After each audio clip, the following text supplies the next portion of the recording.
Hello friends, welcome back to our channel. दोस्तों, आज की इस वीडियो में हम आपके लिए अम्ब्रेला प्लाजो की कटिंग और स्टिचिंग लेकर आए हैं। दोस्तों, अम्ब्रेला प्लाजो की कटिंग करने के लिए आपको किन किन नाप की ज़रूरत होगी, पहले तो ये जान लीजिए। तो दोस्तों, सबसे पहले आपको अम्ब्रेला प्लाजो काटने के लिए ज़रूरत होगी प्लाजो की लंबाई की। उसके बाद ज़रूरत होगी दोस्तों कमर की, और फिर उसके बाद ज़रूरत होगी हिप की।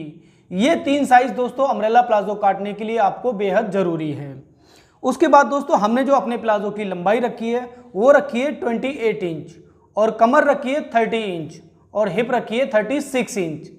तो ये जो एक साइज़ है दोस्तों, नॉर्मल साइज़ है, मतलब कि छोटा साइज़। अगर आपका साइज़ इस साइज़ से हटकर भी होता है, छोटा या बड़ा या और भी ज़्यादा हैवी साइज़, तो इसमें कोई घबराने वाली बात नहीं है, क्योंकि हम आपको आज की इस वीडियो में एक ऐसा फॉर्मूला बताने वाले हैं। अगर आप हमारे इस फॉर्मूले को अपना लेंगे तो किसी भी साइज़ के लिए अम्ब्रेला प्लाजो की कटिंग और स्टिचिंग काफ़ी आसानी से कर सकते हैं। तो चलिए अब हम आपको बताते हैं आपको अम्ब्रेला प्लाजो काटने के लिए अपने कपड़े को किस प्रकार से बिछाना है। तो दोस्तों, अम्ब्रेला प्लाजो काटने के लिए हमने यहाँ पर अपना एक 2 मीटर का पीस लिया हुआ है। अगर आपका साइज़ ज़्यादा है तो आप ज़्यादा कपड़ा ले लें। अब हम आपको बताते हैं कि प्लाजो का कपड़ा किस तरीके से बिछाया जाएगा, लेकिन उससे पहले हम आपको अपना एक छोटा सा मैसेज देना चाहते हैं। दोस्तों, मैसेज ये है, हमारे रूप सर ने अभी अभी एक चैनल लॉन्च किया है जिसका नाम है पीके है क्या। दोस्तों, आपको चैनल का नाम सुन के थोड़ी हंसी तो आई होगी, लेकिन इस चैनल की जो खूबियां हैं उनको जानकर आपको भी आश्चर्य होगा। उस चैनल के अंदर दोस्तों आपको ऐसे ऐसे प्रोडक्ट बनाना सिखाए जाएंगे जिनके बारे में आपने कभी बनाने को सोचा भी नहीं होगा। मतलब कि बचे हुए कपड़े में, फटे हुए कपड़े में और पुराने वेस्टेज कपड़ों को रीयूज़ करना, उसमें वो आपको बताएंगे। तो अगर दोस्तों उनके चैनल को आपने अभी तक भी सब्सक्राइब नहीं किया है तो जल्दी से सब्सक्राइब कर लें। वीडियो के नीचे डिस्क्रिप्शन में लिंक दिया हुआ है, वहाँ पर जाके उनके चैनल को आप सब्सक्राइब कर सकते हैं। तो अब हम आपको बताते हैं कपड़ा किस तरीके से बिछाया जाएगा। कपड़े को पहले तो इस तरीके से खोल लें, जैसे मार्केट से आता है उस तरीके से खोल लें। और खोलने के बाद में दोस्तों आपको अपने कपड़े को इस तरीके से काउंटर पर डालना है। ये देखिए दोस्तों, डबल कपड़ा हमने किया हुआ है। डबल कपड़े को इस तरीके से फोल्ड करने के बाद में एक इस साइड पर करनी है और एक इस साइड पर करनी है। खुला हुआ वाला हिस्सा देखिए आपकी तरफ है और बंद वाला हिस्सा देखिए हमारी तरफ है। अब हम इसको किस तरीके से दोस्तों फोल्ड करेंगे, ये देखिएगा ध्यान से। इस वाले कॉर्नर को पकड़ेंगे और इस वाले कॉर्नर पर लाकर रख देंगे, देखिए इस तरीके से। तो देखिए यहां पर हमारी एक ट्रायंगल शेप बन करके तैयार हो गई है। अब हम इसको घुमाकर इस तरीके से सेंटर में रख लेंगे। इसके बाद दोस्तों हम अपने कपड़े पर फिनिशिंग के साथ प्रेस लगा लेंगे। प्रेस लगाने के बाद में दोस्तों आपको करनी होगी मार्किंग, सबसे पहले अपनी कमर की। तो दोस्तों कमर की मार्किंग कहाँ से शुरू करेंगे, देखिए कमर की मार्किंग जो करेंगे शुरू यहाँ से। तो कमर की मार्किंग करने के लिए आपको ज़रूरत होगी अपने कमर के साइज़ की। दोस्तों यहाँ पर हमारी कमर का जो साइज़ है वो 30 इंच है। तो 30 इंच को हम 4 से डिवाइड करेंगे। तो 4 से डिवाइड करने के बाद में आता है 7.5 इंच, मतलब कि 7.5। अब हम यहाँ पर अपना 7.5 पर निशान ढूंढेंगे, कहाँ पर आता है। तो देखिए यहाँ पर हमारा 7.5 पर निशान ये आता है। इसके बाद दोस्तों इसमें हम आधा इंच ऐड कर लेंगे। क्यों कर लेंगे, जब हम अपने आसन की सिलाई लगाएंगे तो उसमें हमारा आधा इंच मार्जिन चला जाएगा। तो हमारा टोटल बनेगा यहाँ पर 8 इंच। तो 8 इंच पर मार्क हम यहाँ पर अपना इस तरीके से लगा लेंगे। यहाँ पर आपको मार्क नहीं लगाना है दोस्तों। अब इसके बाद अगर आपका साइज कुछ भी होता है, आपको उसका 4 से डिवाइड करना है, और 4 से डिवाइड करने के बाद में आपको यहाँ पर अपने इंची टेप को लाते हुए आधा इंच का मार्जिन उसमें ऐड कर देना है। इसके बाद दोस्तों आपने जो ये निशान लगाया है, इस निशान से इस कॉर्नर तक नापेंगे आपका कितना आ रहा है। तो देखिए यहाँ पर हमारा जो आ रहा है वो आ रहा है 10 इंच। अब आपको यहाँ से अपनी इंची टेप को हटने नहीं देना है 10 इंच से। इसके बाद दोस्तों आपको यहाँ से इस तरीके से गोलाई में मार्क लगाना है।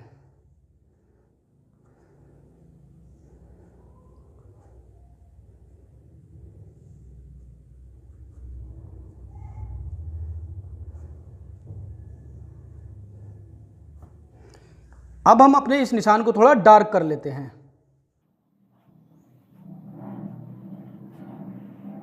इसके बाद दोस्तों आपको क्या करना है, आधा इंच का मार्जिन और एक्स्ट्रा बढ़ा लेना है, क्योंकि जब आप अपने इसमें लास्टिक जोड़ेंगे तो उसमें आपका मार्जिन आधा इंच का चला जाएगा।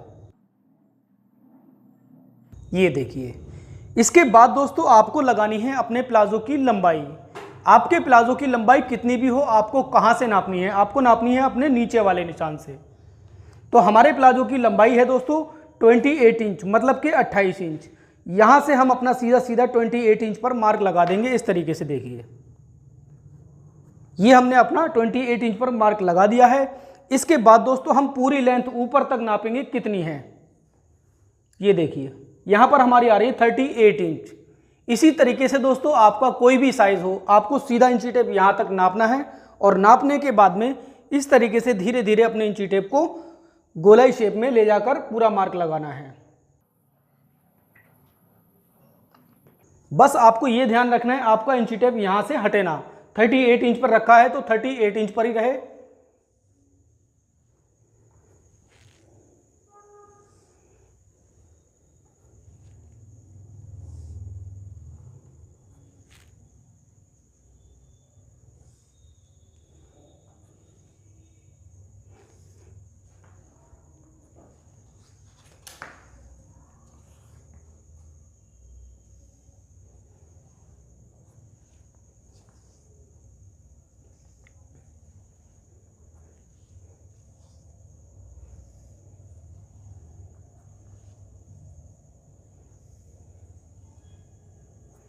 तो ये हमने अपनी पूरी गोलाई में निशान लगा दिया है। इसके बाद हम आधा इंच का मार्जिन और लगा लेंगे, क्योंकि हमें इसमें नीचे की तरफ पीको करनी है।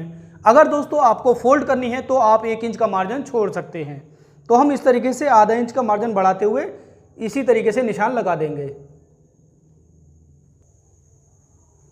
अब इसके बाद दोस्तों हम अपने नीचे वाले निशान को थोड़ा डार्क कर देते हैं।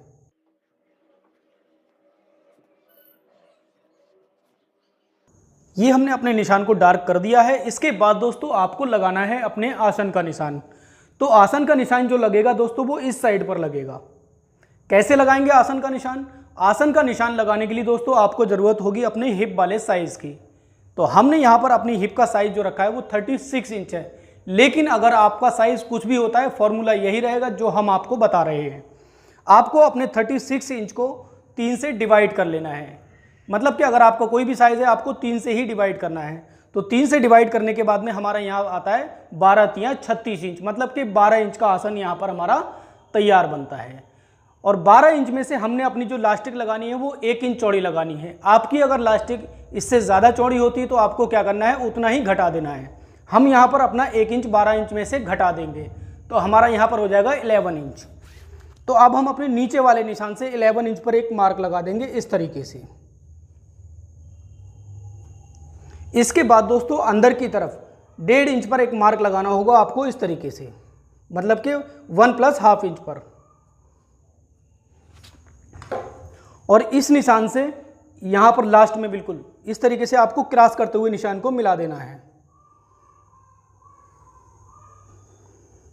और फिर आपको इस तरीके से ये भी बना लेना है। तो देखिए यहाँ पर हमारा जो बॉक्स है वो इस तरीके से बनकर आ गया है।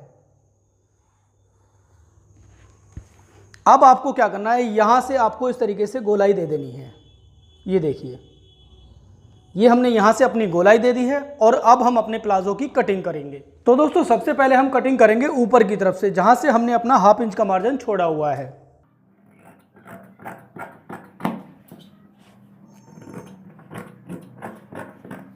और ये जो गोलाई वाला आप मार्क देख रहे हैं इस पे आपको सेम कटिंग करनी है बिल्कुल।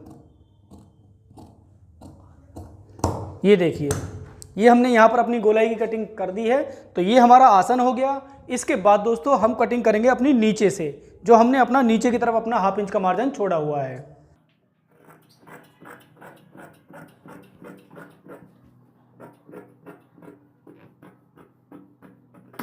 तो देखिए दोस्तों ये हमारे प्लाजो की कटिंग हो गई है। और इसके बाद हम निकालेंगे अपनी लास्टिक लगाने के लिए कपड़ा। तो कैसे निकाला जाता है ये हम आपको बिल्कुल डिटेल से बताएंगे। तो दोस्तों लास्टिक लगाने के लिए हमने जो अपना कपड़ा निकालना है वो निकालना है अपने बचे हुए कपड़े में से। तो ये हमने अपने बचे हुए कपड़े पर फिनिशिंग के साथ प्रेस कर ली है। और इसके बाद हम आपको बताएंगे किस तरीके से आपको लास्टिक के लिए अपना कपड़ा निकालना है। दोस्तों आपको अपनी कमर की जो पूरी गोलाई है वो नाप लेनी है और नापने के बाद उसमें 1 इंच ऐड करके अपने कपड़े की लंबाई निकाल लेनी है। तो जैसे कि हमारे यहाँ पर कमर की जो गोलाई है वो 30 इंच है, मतलब कि 30 इंच। 30 इंच में 1 इंच ऐड करेंगे तो हो जाएगा 31 इंच, मतलब कि 31 इंच। तो यहाँ पर हम 31 इंच पर अपना इस तरीके से एक मार्क लगा लेंगे। तो ये तो हो गई हमारी कमर की लंबाई। आपके साइज लंबाई कमर का कितना भी हो, इसी तरीके से आपको निकाल लेना है। अब इसके बाद दोस्तों आपको चौड़ाई किस तरीके से निकालनी है। चौड़ाई आपको निकालनी है इस तरीके से, आपकी इलास्टिक चाहे कितनी भी चौड़ी हो उसका आप डबल ले लें और डबल लेने के बाद में उसमें 1 इंच एक्स्ट्रा कर लें, जितनी भी आपकी चौड़ाई है। तो हमारी यहाँ पर जो इलास्टिक की चौड़ाई है वो है 1 इंच, तो 1 इंच का डबल हुआ 2 इंच, मतलब कि 2 इंच। इसमें हम 1 इंच ऐड करेंगे तो हो जाएगा 3 इंच, यानी 3 इंच। तो हम यहाँ पर अपनी कपड़े की जो चौड़ाई निकालेंगे वो निकालेंगे 3 इंच।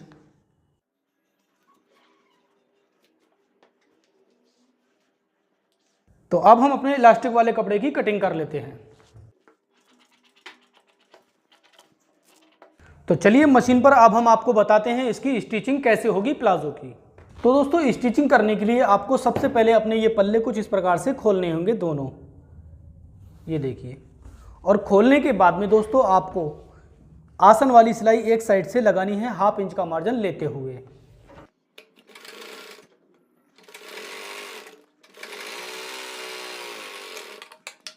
तो दोस्तों ये हमने अपनी आसन वाली सिलाई लगा दी है। इसके बाद हम क्या करेंगे, इसको इस तरीके से खोलेंगे। ये देखिए ये हमारा दूसरा वाला आसन है और इसकी इस साइड पर ये भी हमारा दूसरी साइड का आसन है। इसके बाद देखिए दोस्तों ये हमारी टोटल जो कमर है ये है, इसमें हम अपना जो 31 इंच लंबा कपड़ा काटा था उसको जोड़ेंगे। तो कैसे जोड़ेंगे, पहले हम अपने प्लाजो को इस तरीके से सीधा करेंगे।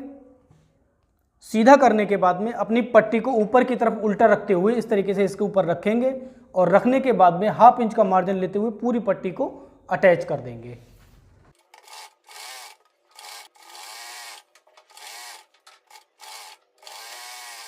तो दोस्तों ये हमने अपनी पट्टी को अटैच कर दिया है और अटैच करने के बाद में इसके बाद हम लगाएंगे इस पट्टी के अंदर इलास्टिक। अब इलास्टिक किस प्रकार से लगाएंगे ये चीज़ आप बिल्कुल ध्यान से सुनना। तो दोस्तों ये हमारी इलास्टिक है और इलास्टिक को कमर के अनुसार कैसे रखा जाता है ये चीज़ हम आपको बता रहे हैं। तो दोस्तों हमारी जो कमर है वो है 30 इंच गोलाई में, तो इलास्टिक को किस प्रकार से लेंगे, 6 इंच कम करते हुए, मतलब कि 24 इंच, मतलब कि 24 इंच। तो यहाँ से हम अपना 6 इंच कम करते हुए 24 इंच पर एक मार्क लगा लेंगे इस तरीके से।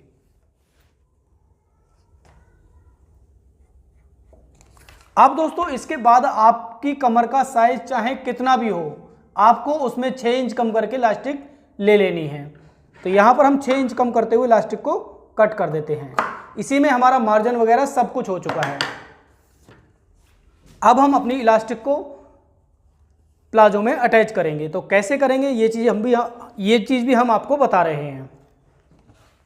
इसको अटैच करने के लिए दोस्तों आपको इस तरीके से अपनी इलास्टिक को रखना होगा। देखिए ये हमारा जो प्लाजो का है उल्टा भाग ऊपर की तरफ।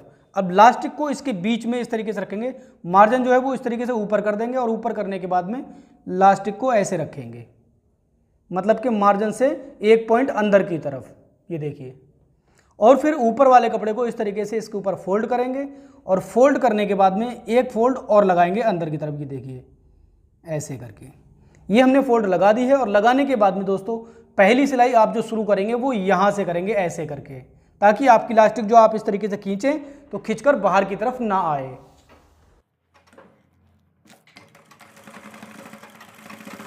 तो ये हमने अपनी इलास्टिक को अटैच कर दिया है। इसके बाद दोस्तों हम जो सिलाई लगाएंगे वो लगाएंगे अपने कपड़े की इस वाली किनारी पर। देखिए ये जो किनारी बनकर हमारी तैयार हो रही है, लेकिन आपको एक चीज़ का ध्यान रखना है, अंदर की तरफ आपकी जो इलास्टिक है उस पर सिलाई नहीं चढ़नी चाहिए।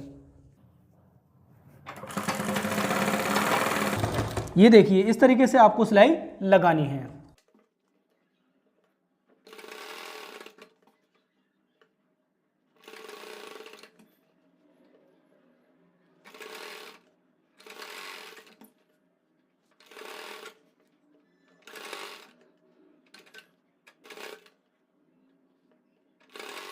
अब दोस्तों यहाँ पर देखिए आपकी जो लास्टिक है वो इतने बीच पर कम पड़ रही है, तो इसके लिए आप क्या करेंगे, अपने बूट को इस तरीके से उठाएंगे और उठाने के बाद में इस तरीके से अपनी लास्टिक को खींच लेंगे। ये देखिए, तो यहाँ पर हमारी जो लास्टिक है वो इसी तरीके से हम पूरी कर लेंगे खींच कर, और खींचते हुए इस तरीके से हम पूरी सिलाई को कंप्लीट कर लेंगे।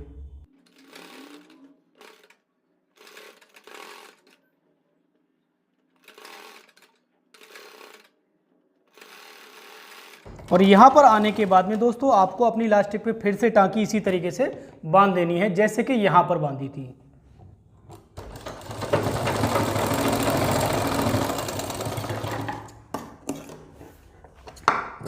अब इसके बाद देखिए दोस्तों हमारी पूरी लास्टिक पर कहीं से कहीं तक सिलाई नहीं चढ़ी है। ये देखिए पूरी लास्टिक हमारी खींचकर इस तरीके से कंप्लीट हो गई है गैदर स्टाइल की। ये देखिए अब हम क्या करेंगे, इसको इस तरीके से उल्टा मिलाकर, ये हमारा सारा कुछ उल्टा है, उल्टा मिलाने के बाद में अपने ये वाले आसन को मिलाकर कंप्लीट करके सिलाई लगाकर अटैच कर देंगे।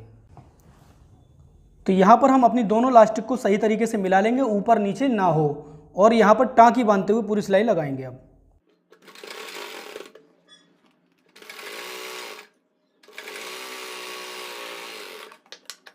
अब इसके बाद दोस्तों हम अपने प्लाजो को इस तरीके से पकड़ेंगे और पकड़ने के बाद में देखिए यहाँ पर आसन से आसन इस तरीके से मिला लेंगे। ये देखिए, और मिलाने के बाद में हमारा ये एक पोंचा हो गया तैयार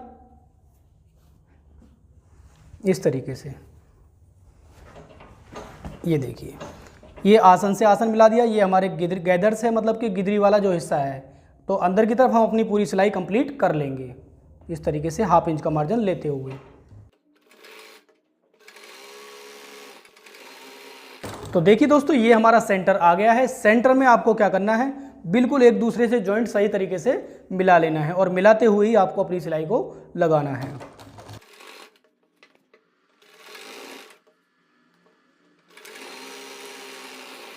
तो ये हमने अपनी गिदरी की सिलाई लगा ली है। इसके बाद दोस्तों गिदरी की एक सिलाई इसके ऊपर और लगा लें जिससे कि आपकी मजबूती बढ़ जाएगी। इसके बाद दोस्तों आपको क्या करना है, सिलाई लगाने के बाद आपको यहाँ पर इंटरलॉक कर लेनी है और फिर यहाँ इंटरलॉक कर लेनी है जिससे कि आपके प्लाजो में अच्छी फिनिशिंग आ जाएगी। तो यहाँ पर हम अपनी डबल सिलाई को लगा लेते हैं। तो दोस्तों गिदरी की सिलाई लगाने के बाद में आपके प्लाजो में जो लास्ट काम बचता है वो ये है नीचे की तरफ पीको करना, और पीको करने के बाद में आपका अम्ब्रेला कट प्लाजो बिल्कुल तैयार हो जाएगा। आपको हमारे अम्ब्रेला कट प्लाजो बनाने का और काटने का तरीका अगर पसंद आया हो तो हमारी इस वीडियो को ज़्यादा से ज़्यादा अपने दोस्तों में शेयर करें और लाइक करें। दोस्तों आपका लाइक करना ही हमारी मेहनत का फल होता है। और दोस्तों साथ ही हमारे चैनल को सब्सक्राइब कर लें और घंटी के आइकन को क्लिक जरूर कर लें ताकि हमारी हर आने वाली वीडियो की नोटिफिकेशन आपको समय समय पर मिलती रहे। दोस्तों अगर किसी कारण आपको नोटिफिकेशन नहीं मिल पाती है तो कोई टेंशन वाली बात नहीं है, क्योंकि आप हमें फेसबुक पर और इंस्टाग्राम पर रूफ फैशन पॉइंट के नाम से फॉलो कर सकते हैं, क्योंकि हम वहां पर आपके लिए बहुत ही अच्छे अच्छे डिज़ाइन के फ़ोटो डालते रहते हैं। वहां से आप अपने लिए कोई भी अच्छा सा डिज़ाइन चूज़ कर लें। तो मिलते हैं नेक्स्ट वीडियो में कुछ खास लेकर आपके लिए। तब तक के लिए थैंक यू फॉर वॉचिंग।